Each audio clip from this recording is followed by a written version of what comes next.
Hello everyone, C প্রোগ্রামের Bangla video tutorial আপনাদের welcome করছি। আমি মোহাম্মদ মিজানুর রহমান মানু। এটা ছিল আমাদের গতকালের প্রোগ্রাম। তো যদি আপনাদের এটা ফার্স্ট প্রোগ্রাম হয়ে থাকে তাহলে প্রিভিয়াস প্রোগ্রামগুলো আপনাদেরকে দেখতে হবে, না হলে এটা প্রোগ্রাম বুঝতে একটু টাইম লাগবে। তো আমরা আগের প্রোগ্রামে দেখেছিলাম এ এবং বি এর ভ্যালুটা আমরা ম্যানুয়ালি নিয়ে নিচ্ছিলাম। তো আমরা এখন যদি চাই আমরা যে স্ক্যানের ফাংশন এর কাজ শিখেছি সেটা আমরা এখানে ইউজ করতে পারবো। তো আমরা স্ক্যানের ফাংশন ইউজ করে আমরা প্রোগ্রামটা এখন সাজাবো। So let's start. তো প্রথমে আমরা কি করব, এ এর ভ্যালু নেব। এ এর ভ্যালু নেওয়ার জন্য আমরা একটা স্ক্যান ফাংশন ইউজ করব।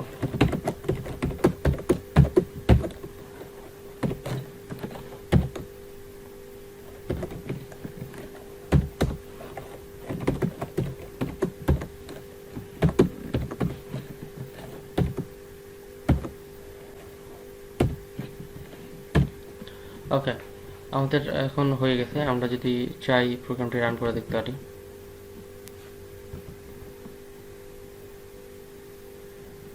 সরি, একটা প্রিন্টিং মিস্টেক ছিল। হ্যাঁ, এখন যদি কোডটি রান করি, প্রথমে আমরা কি এর ভ্যালু নেব। সাপোজ এ এর ভ্যালু নিলাম 20। আমাদের কি প্রোগ্রামটি সত্য হলে এ এর ভ্যালু ছোট যদি এ এর ভ্যালু বি এর থেকে ছোট হয় তাহলে আমাদের বি এর ভ্যালুটা প্রিন্ট করবে, মানে সত্যি প্রিন্ট করবে। ওকে, এখন আমরা এ এর ভ্যালু নিলাম, তারপর নেব বি এর ভ্যালু সাপোজ 30। তাহলে হচ্ছে প্রোগ্রামটি সত্য, তার মানে আমাদের প্রিন্ট করবে 30। তো আমরা যদি প্রোগ্রামটিকে ইচ্ছা যদি করি তাহলে আরও ভালোভাবে করতে পারি, মানে ভালোভাবে সাজিয়ে করতে পারি। তো আমরা লিখতে পারি, প্রথমে যেহেতু আমরা ইনপুট নিব, প্রথমে এ আর বি এর ভ্যালু ইনপুট নেবো, সেহেতু সেভাবে লিখতে পারি যে এ এর ভ্যালু ইনপুট নেওয়ার জন্য আমরা একটা লাইন লিখতে পারি, সাপোজ প্রিন্টএফ। আমরা জানি প্রিন্টএফ এর ডাবল কোটের মধ্যে যাই লিখবো সেটি প্রিন্ট করে দেখাবে। তাহলে লিখবো ইন্টার ইউর এ ভ্যালু। আচ্ছা, এখন আমরা বি এর ক্ষেত্রে এখন লাইনটি হলো কি, প্রথমে দেখাবো যে ইন্টারিয়র এ ভ্যালু। তাহলে আমরা বি এর ক্ষেত্রে সেম ভাবে ইন্টারিয়র এ এর ভ্যালু নেয়ার পরে আবার একটা নতুন লাইন প্রিন্ট করবে, ইন্টারিয়র বি ভ্যালু, এটা প্রিন্ট করবে।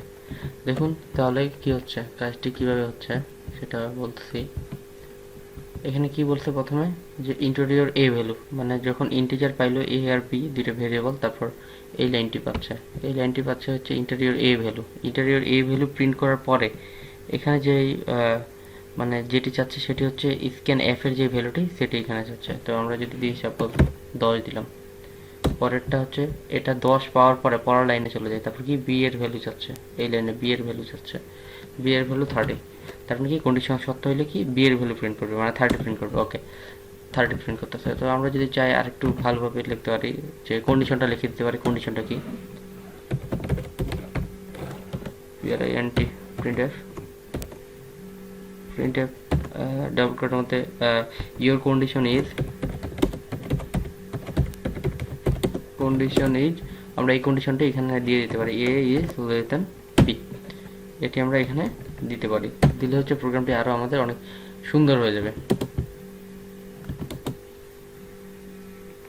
তো আমরা যদি আবার প্রোগ্রামটি রান করি তাহলে আমাদের কি ইওর কন্ডিশন ইজ এটা একটা লাইনে হয়ে যাচ্ছে, আমাদের এখানে একটা নিউ লাইন শুধু প্রিন্ট করে দেবো, তাহলে হয়তো কোডটি আরও দেখতে সুন্দর লাগবে। আচ্ছা, এবার ঠিক আছে। এখন আমাদের কন্ডিশনটা কি, এ এর ভ্যালু যদি বড় হয়, সাপোজ এ এর ভ্যালু যদি ছোট হয়, সরি এখানে এ এর ভ্যালু যদি ছোট হয়, সাপোজ এ এর ভ্যালু 10 এবং বি এর ভ্যালু 90, তাহলে অবশ্যই 90 প্রিন্ট করবে। তো এইভাবে আমরা প্রোগ্রামটি দিতে পারি। আমরা যদি চাই এখানে কোনো ভ্যালু আমরা এখানে ডিক্লেয়ার করবো না, শুধু মানে কন্ডিশনটা বলে দেবো, ইয়োর কন্ডিশন ইজ ট্রু, ইউবি ট্রু। আর এখানে লিখে দেবো ইয়োর কন্ডিশন ইজ ফলস,